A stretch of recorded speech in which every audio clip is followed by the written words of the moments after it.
Next up, we have Jen Winston. Jen is a writer and bisexual whose work focuses on dating, queerness, and the millennial condition. They are the author of the critically acclaimed book, Greedy, Notes from a Bisexual Who Wants Too Much. Don't we all, Jen? Which is named a finalist for the 2022 Lammy Awards. Jen has written, "It's not lost on me that I set out to write a book heavily grounded in language, and the process of writing said book took me into something far more nebulous, deep into the understanding that everything is unanswerable and unknowable, and therein lies the beauty." Please welcome Jen Winston to the stage.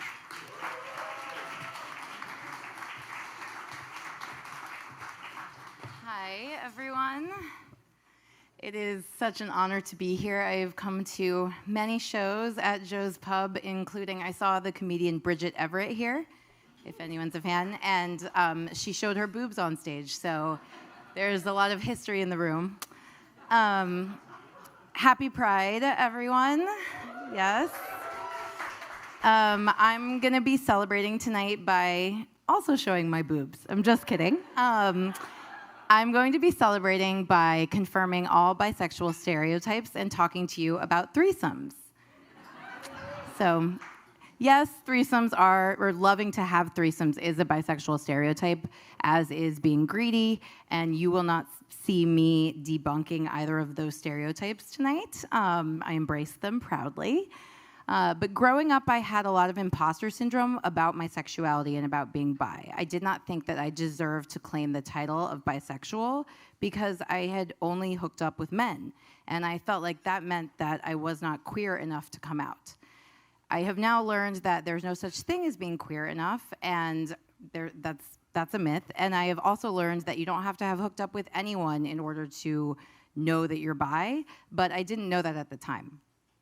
Because of that, I felt like I didn't deserve to be in a lot of these queer sex. I didn't deserve to be in a queer sex scenario, so I didn't allow myself to get into those scenarios, which meant I didn't have experience, which kind of like created this cycle.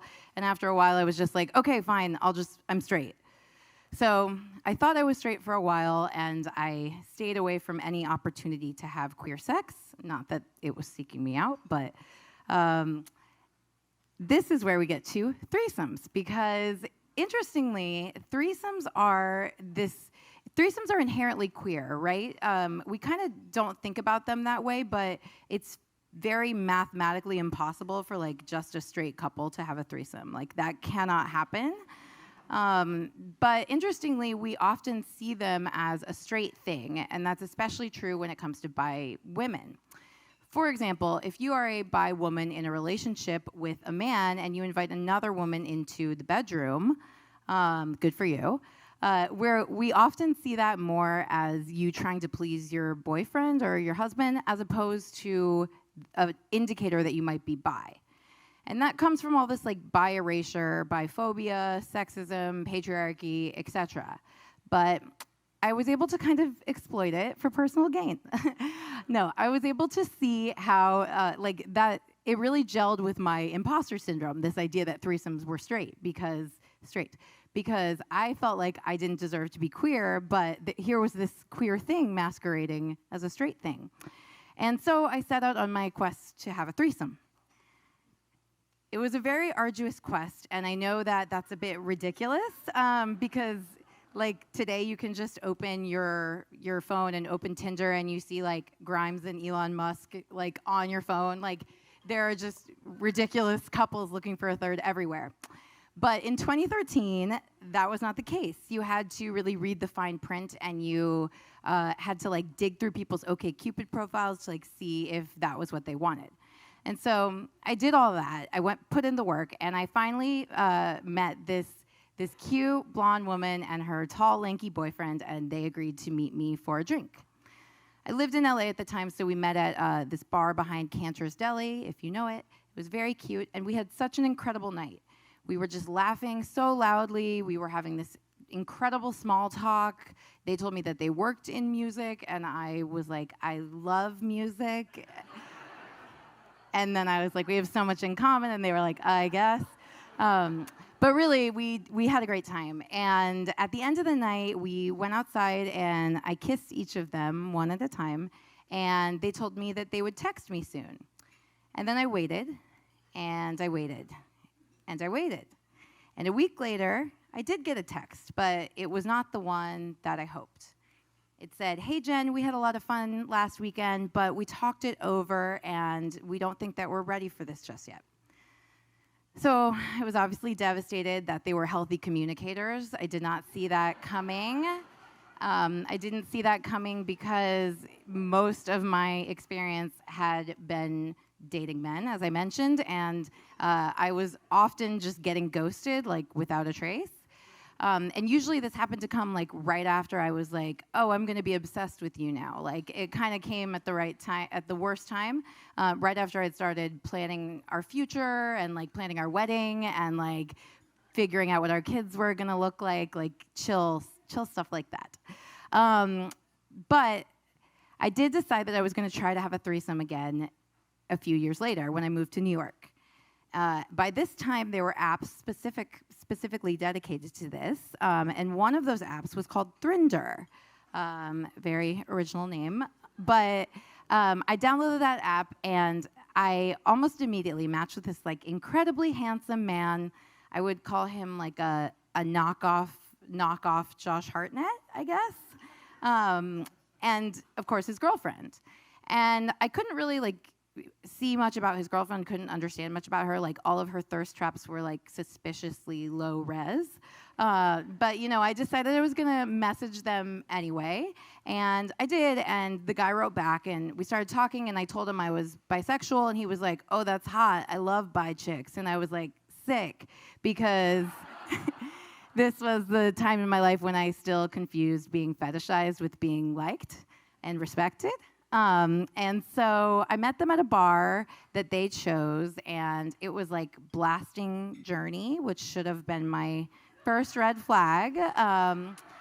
But I stayed, I'd committed. And so they came in and they sat down at my table, and the guy and I hit it off immediately. I was still riding the high of his fetishization. And I didn't even notice until like 10 minutes in that his girlfriend hadn't said a word. She was just like on her phone texting.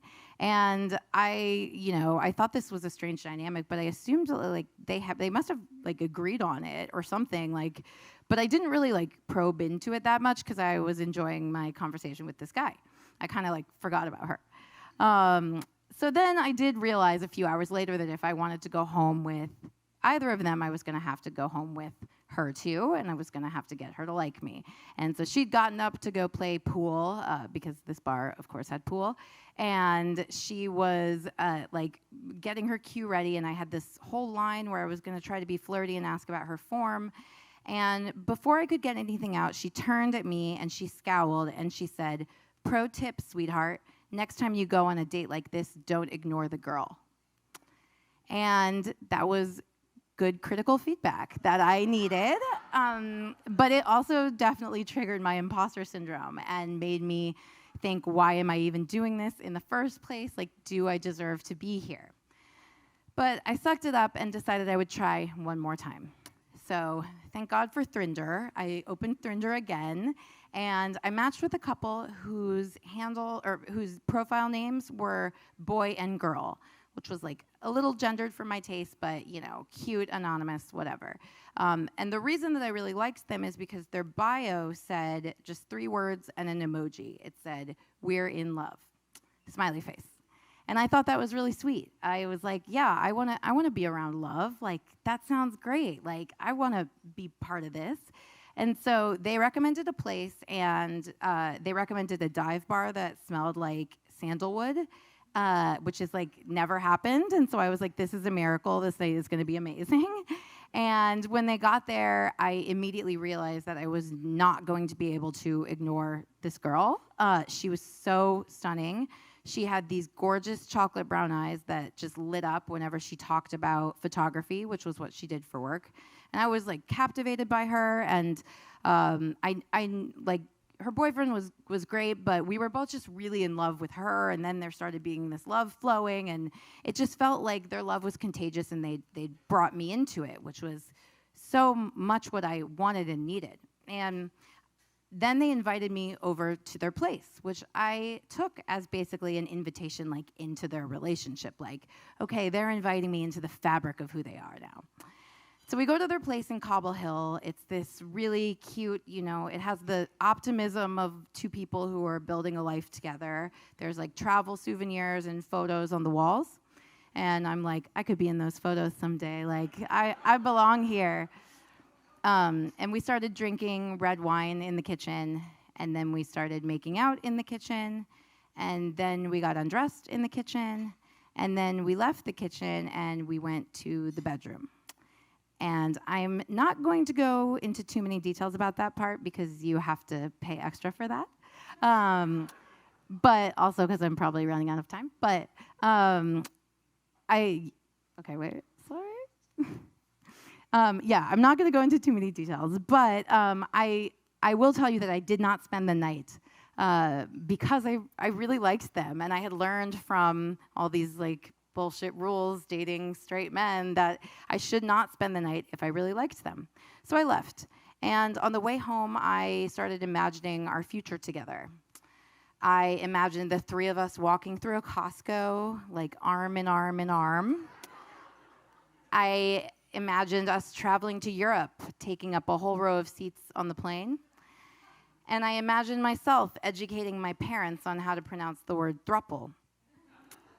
And it all just seemed so real. Like, I could just almost touch it. Like, I truly felt like I was a part of them, and this wasn't the course I had seen for myself, but maybe it was what was right. And the next day, I waited a few hours, and I texted them, hey, I had fun last night. Did you get to sleep in? And I made sure to ask a question, because that way if they don't respond, then, like, we both know that they're being rude, And then I waited, and I waited, and I waited. And this time, even after a week, a text did not come. And I was really crushed by this. It was double the rejection, literally. But it was also just, it made me feel so stupid. Like, why had I thought that they needed me as much as I needed them? And I was so broken up by it. But there was this strange, like, sense of validation beneath it, that if I was able to get ghosted and rejected by two people of different genders at the same time, maybe I was bisexual after all. Thank you.